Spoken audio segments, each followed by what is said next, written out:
আজকে বিকেলবেলায় 4টের সময় বেরিয়েছিলাম তোজোকে নিয়ে ডেন্টিস্টের কাছে যাব বলে। আমাদের বাড়ি থেকে মারাথালিও পর্যন্ত যেতে হতো।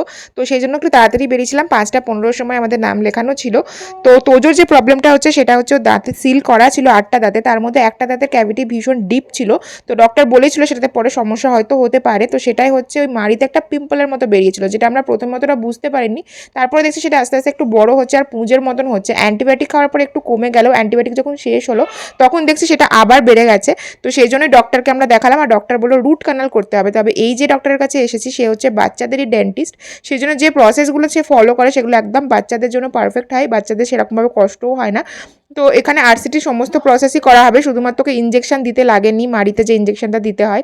আর বললো কোনো রকম ক্যাপ পরানোর দরকার নেই, যেহেতু এটা হচ্ছে মিল্ক টিথ, তো সেই জন্য এটা তো পড়েই যাবে কয়েকদিন পর, শুধু শুধু ক্যাপ লাগিয়ে কষ্ট দেওয়ার দরকার নেই। তো এখানে পুরো প্রসেসটা হয়ে গেছে আর পুরো প্রসেসটাতে তোজো ভীষণ কোঅপারেট করেছে।